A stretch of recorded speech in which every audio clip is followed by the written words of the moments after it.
This channel does not promote any violent, harmful, or illegal activities. All content provided by this channel is meant for an educational purpose only. রামনগরে সমবায় ভোটকে কেন্দ্র করে উত্তেজনা, পথ অবরোধ করা হয়েছে। সেখানে বাকবিতণ্ডায় জড়িয়ে পড়েন তৃণমূল এবং বিজেপি সমর্থকরা। বড় খবর ছবিটা একবার দেখুন। সবার আগে আমরা দেখাচ্ছি TV9 বাংলা। ভোটারদের বাধা দেওয়া হয়েছে অভিযোগ তৃণমূলের বিরুদ্ধে। ছবিটা একবার দেখুন। প্রতিবাদে পথ অবরোধ করে বিজেপি। আমরা ছবি দেখাচ্ছি রামনগরে। সেখানে সমবায় ভোটকে কেন্দ্র করে উত্তেজনা, পথ অবরোধ করা হয়েছে। তৃণমূল ও বিজেপি সমর্থকদের মধ্যে রীতিমতন বাকবিতণ্ডা।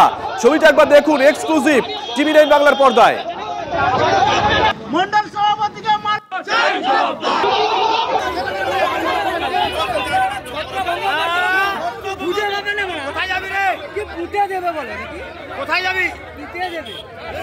এই মুহূর্তে আরো একটা ছবি দেখাচ্ছি আপনাদের। কাঁথি কোঅপারেটিভ ব্যাংকের ভোট ঘিরে উত্তেজনা হেরিয়াতেও। যে ছবি এই মুহূর্তে আপনারা দেখছেন এক্সক্লুসিভলি, ভোট শুরু আগে তৃণমূল ও বিজেপি সমর্থকদের মধ্যে বচসা। ভোট কেন্দ্রের কাছে কেন্দ্রীয় বাহিনীর সামনেই বচসা। দেখুন ছবিটা।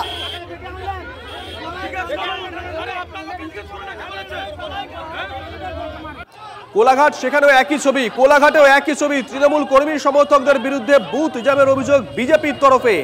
বিরোধীদের ভোটার স্লিপ ছিঁড়ে দেওয়ারও অভিযোগ করা হয়েছে। গেরুয়া শিবিরের কর্মীকে মারধরের অভিযোগ উঠেছে কোলাঘাটে। পরপর তিনটে ছবি আমরা দেখালাম।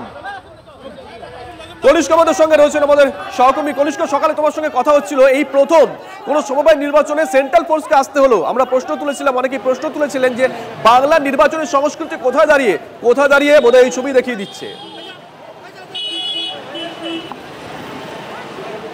দেখো শুভ, একদমই বিগত দিনেও যেমনটা বিরোধীরা অভিযোগ করছিল, এই সমবায় নির্বাচনকে কেন্দ্র করে সুপ্রিম কোর্টের নির্দেশে অন্তত কেন্দ্রীয় বাহিনী দিয়ে নির্বাচন করতে হবে, এটা কিন্তু নজিরবিহীন। যদিও কেন্দ্রীয় বাহিনী নির্বাচন কেন্দ্রগুলোতে পহরা থাকলেও কিন্তু বিক্ষিপ্ত অশান্তি বিভিন্ন জায়গাতে। রামনগরে যেমন তৃণমূল এবং বিজেপির মধ্যে বাকবিতণ্ডা হয়, মারধর করার অভিযোগ ওঠে। তার পাশাপাশি হেড়িয়াতে উত্তেজনা হয়, কোলাঘাটে উত্তেজনা হয়েছে। কাঁথিতে আমরা এই কেন্দ্রে যেখানে দাঁড়িয়ে রয়েছি, এখান থেকে ঠিক কিছুটা আগে প্রগতিশীল মোর্চার যে ক্যাম্প, সেই ক্যাম্পে হামলা চালানো অভিযোগ উঠে দুষ্কৃতীদের বিরুদ্ধে। সব মিলিয়ে সমবায়ের ভোটকে কেন্দ্র করে যে উত্তেজনার যে পরিস্থিতি, সেই পরিস্থিতি কিন্তু ছবি কেন্দ্রীয় বাহিনীর উপস্থিতিতেও কিন্তু এড়ানো গেল না, এমনটাই বলা চলে। যদিও এই ব্যাংকের যে ভোট, সেই ব্যাংকের প্রায় 80,000-এর বেশি ভোটার, তারা কিন্তু 16টা কেন্দ্রের ভোট 14টি সেন্টারে হচ্ছে। সেখানে দেখা যাচ্ছে একাধিক জায়গায় ভোটার কেন্দ্র থেকে 200 মিটারের দূরত্বেই কিন্তু এই ধরনের বিক্ষিপ্ত অশান্তিগুলো হচ্ছে। সেখানে কোথাও না ভোটারদের ভয়দানের যেমনটা অভিযোগ উঠছে, তার পাশাপাশি কিন্তু তৃণমূলের বিরুদ্ধে আক্রমণেরও অভিযোগ তুলছেন বিরোধীরা।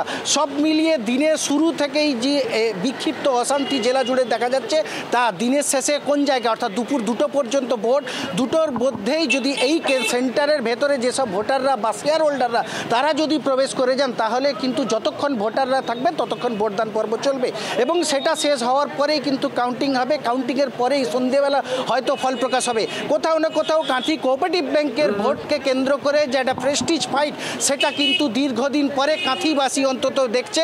নজর থাকবে কনিষ্ক, নজর থাকবে, নজর রাখো।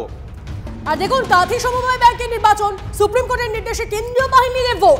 108টি আসনে প্রতিনিধি নির্বাচন, ভোটে লড়ছেন 430 জন প্রার্থী এবং তার চুপে রুখতে বুথে বুথে সিসি ক্যামেরা। কিন্তু কোন সমবায় ভোটে নিরাপত্তার জন্য প্রথম কেন্দ্রীয় বাহিনীকে ব্যবহার, যা নজিরবিহীন। আমি কথা বলবো সুমন, আমাদের প্রতিনিধি আমাদের সঙ্গে রয়েছেন। সুমন, অশান্তির আবহ এমন হয়ে রয়েছে যে এবার কোন সমবায় ভোটেও কেন্দ্রীয় বাহিনী ব্যবহার করতে হচ্ছে। দেখো তনিষ্ঠা, আমি রয়েছি এগরার জেরথান হাই স্কুলে। এটা অন্যতম সেন্টার এই এগরা অঞ্চলের, এবং এখানে প্রচুর পরিমাণে কিন্তু সেন্ট্রাল ফোর্স মোতায়েন করা হয়েছে। তুমি তাদের ছবি দেখতে পাচ্ছ, এবং যেভাবে কড়া নিরাপত্তার বেষ্টনীতে এই গোটা ভোট কেন্দ্রকে ঘিরে ফেলা হয়েছে, তা বলা চলে অস্বাভাবিক এবং অবিস্মরণীয়। আমি দেখাতে বলবো দেবব্রতকে, এই যে গেটে ঢোকার মুখে বিশাল পুলিশি প্রহরা রয়েছে, এবং পুলিশরা তারা কিন্তু চেক করে করে কোনো ভোটারকে তারা প্রবেশ করতে দিচ্ছেন। তার কারণ কি? তার কারণ জায়গাটার নাম মেদিনীপুর। 2 মেদিনীপুর, পূর্ব এবং পশ্চিম 2 মেদিনীপুরেই কিন্তু একদিকে বিরোধী দলনেতার জেলা, সেক্ষেত্রে কিন্তু প্রেস্টিজ ফাইট। অনেকদিন পর কাঁথি এই সমবায় ব্যাংকের নির্বাচন হচ্ছে। এই কাঁথি সমবায় ব্যাংক পূর্ব ভারতের সবচেয়ে বড় সমবায় ব্যাংক, এবং সেই নির্বাচনকে কেন্দ্র করে বিভিন্ন সময় আমরা দেখেছি যে অশান্তির খবর আসছে। তার একটাই কারণ, এটা কিন্তু সম্পূর্ণ রাজনৈতিক একটা দ্বন্দ্ব।